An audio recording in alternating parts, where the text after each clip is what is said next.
everybody, welcome back to the channel. This is MTG Guldoon. Today we're going to be starting a couple one-shots to get ready for the Christmas season. We're going to be doing animals that I looked up, did a little bit of research, and decided I wanted to pick those to do throughout the end of November into December. So this one is going to be boars. We have quite a lot of boars and some specific colors. So if you ever wanted to build a boar deck, here's your options. Not counting along with the different lords and different effects. So let's get into it, starting all the way back in the original Legends set. And they back in the day, they used Bible quotes and stuff like that. I particularly didn't like the Bible quotes, me personally. I like the William Shakespeare flavor text and stuff like that. But that's just me. If y'all like them, that's cool. If you could build an all biblical flavor text theme deck, I would actually love to see that. But let's go on ahead and get into our favorite furry pigs. Starting out with the Darkwood Boars for 4 and a green. It's a 4/4. Moving into Visions with Warthog for 1 and 2 green. It's a 3/2 with Swamp Walk, which is really strange, but you do find boars in the wetlands. Crashing Boars, and that one just looks like that elf is not having a good day, or whatever it is, anymore. It probably isn't anything anymore after it got trampled by those crashing boars. But for 3 and 2 green, it's a 4/4, and if it attacks, defending player chooses an untapped creature he or she controls. That creature blocks crashing boars this turn if able. It's actually pretty cool. Argothian Swine for 3 and a green. It's a 3/3 with trample from Urza's Saga. And then we come into the portal type cards, like with Zodiac Pig. We'll see a couple of these throughout the Digging Up the Past series that we're going to. But Zodiac Pig for 3 and a black is a 3/3 with Swamp Walk. It's actually I like the artwork on that one. That one's pretty cool. Scandalmonger. This is one of those weird human-esque cards from Mercadian Mask. For 3 and a black, it's a 3/3, and it has the ability for 2 mana. Target player discards a card from his or her hand. Any player may play this ability only if he or she could play a sorcery. So this could be one of those things where if you know somebody's up to no good with all those cards in their hand, this is how you rally the table together to get those cards out of that person's hand. Or if they have like a 13 cards in hand win condition, alright everybody, let's just pour in the mana. He's not going to have any cards. Pygmy Razorback for 1 and a green. It's a 2/1 with trample.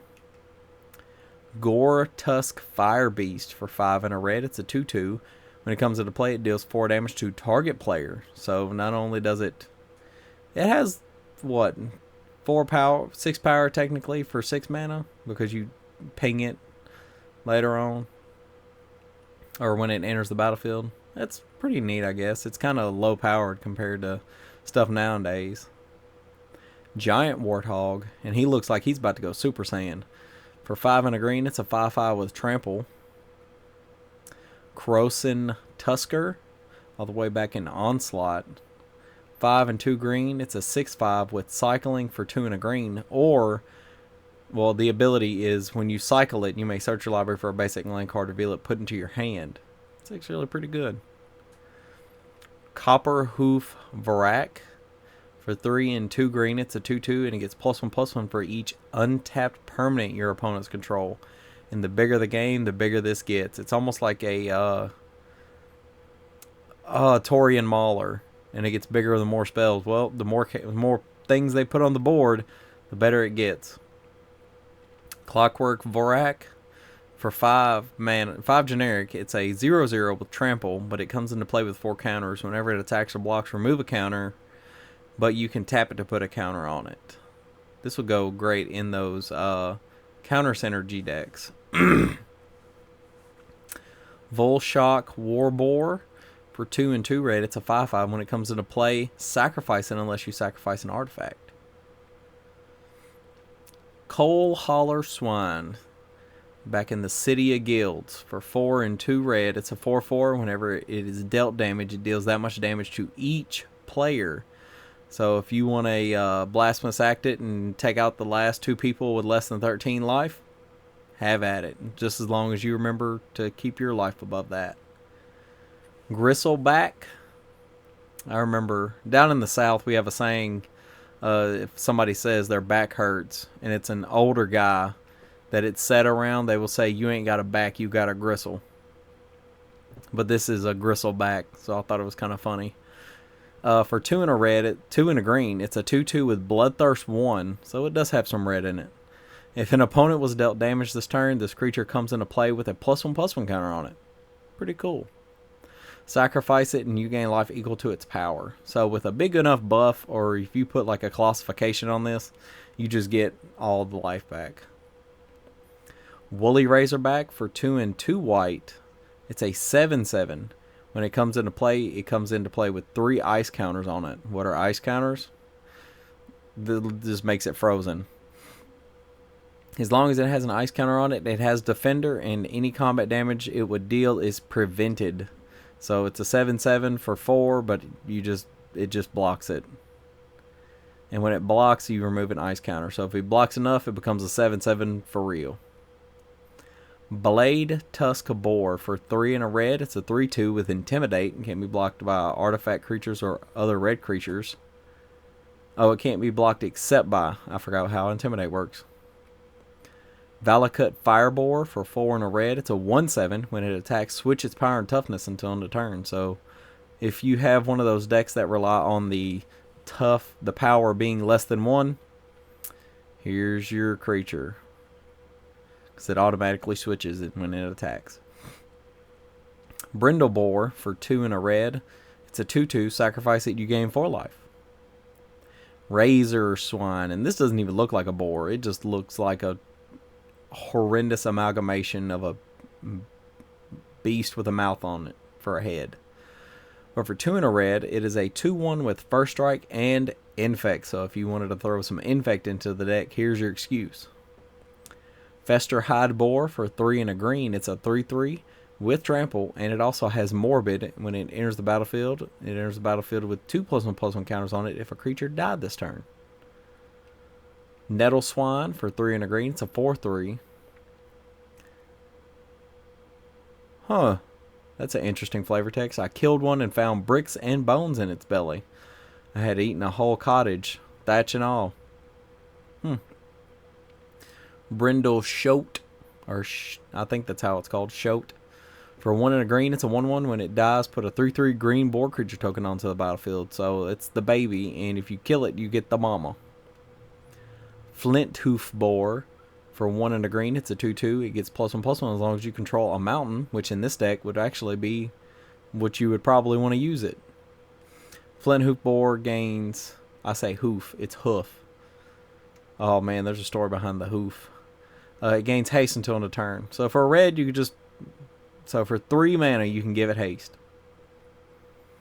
Zerta Swine for 3 red and a green. It is a 5/4 with Blood Rush. You may discard it, and target attacking creature gets +5/+4. That's a heck of a boost. Archetype of Endurance for 6 and 2 green. It's a 6/5 Enchantment Boar. Creatures you control have hexproof. Creatures your opponents control lose hexproof, and you can't have or gain hexproof. That's actually really cool. Gore Swine for 2 and a red. It's a 4/1. That's it. Prickle Boar. See, for the longest time, I thought like where the tusks are, where the little, you can't see it, but it looks like the ears were I thought those were the eyes. But no, the eyes are right above the base of the tusk. It's funny how you see something after you've already seen it 100 times, but you didn't realize what it actually looked like. But for 4 and a red, it's a 3/3, and as long as it's your turn, it gets +2/+0 and has First Strike. Kessig Dire Swine for 4 and 2 green. It's a 6/6 Boar Horror. Let's say that 5 times fast. From Shadows over Innistrad, and this is the set I started in, and it has the ability Delirium. It has Trample as long as there are 4 or more card types among cards in your graveyard. So a 6/6 with Trample, it's not that bad at all. Probably the OG, the best boar that we have in this, the best one we have in this tribe is Decimator of the Provinces. For 10 generic mana, it's a 7/7 with the Emerge ability. For 6 and 3 green, which is just 1 less, you may cast it by sacrificing a creature and paying the Emerge cost by the Emerge cost reduced by that creature's converted mana cost. So if you got a 5 mana boar, you're paying 4 and 3 green for this. It's actually pretty good. And whenever you cast it, creatures you control get +2/+2 and gain trample until end of turn. And it has trample and haste itself. Outland Boar for 2, a red and a green. I completely missed this one in Aether Revolt. But it's a 4/4 and it can't be blocked by creatures with power 2 or less. Pretty neat. Bristling Boar for 3 and 2 in a green. It's a 4/3. I don't know why I'm adding an extra one. Just a bunch of extra. Bunch of these boar have extra, like they have doubles. But it can't be blocked by more than 1 creature. Pretty good. Rubble Belt Boar. That one looks sick. That is awesome looking. For 3 and a red, it's a 3/3. When it enters the battlefield, target creature gets +2/+0 until end of turn. Enray's Forerunners for 5 and 3 green. See, there's them double triple pips there again. It's a 7/7 with Vigilance, Trample, and Haste. And this is probably one of the most well-known boar because it's utilized more than the rest of them, in my opinion. But when it enters the battlefield, other creatures you control get +2/+2 and gain Vigilance and Trample until end of turn. Territorial Boar for 1 and a green. It's a 2/2. Whenever a creature of power 4 or greater enters the battlefield under your control, it gets +1/+1 and Vigilance until end of turn. Charging War Boar. For 1, a red and a green, it's a 3/1 with haste. This is another one of those I missed. As long as you control a Domri Planeswalker, it came in the Domri Planeswalker deck. Oh, that fits. I didn't get that deck. Charging Warboar gets +1/+1 and has trample. So it's a 4/2 for 3. Ilharg the Raised Boar. Bad bacon is what we call it at one of my local game shops. For 3 and 2 red, it's a 6/6 legendary creature Boar God. And with the green on him, you would think he would have green in his somewhere in his flavor text or his box somewhere, but he doesn't. He's just mono red. But he has trample, and whenever he attacks, you may put a creature card from your hand onto the battlefield tapped and attacking. Return that creature to your hand at the beginning of the next end step. When it dies or is put into exile from the battlefield, you may put it into its owner's library 3rd from the top, which will save you on commander attacks if you're not just doing boar. Nessian Boar for 3 and 2 green. It's a 10/6. All creatures able to block Nessian Boar do so. Whenever Nessian Boar becomes blocked by a creature, that creature's controller draws a card. That's weird.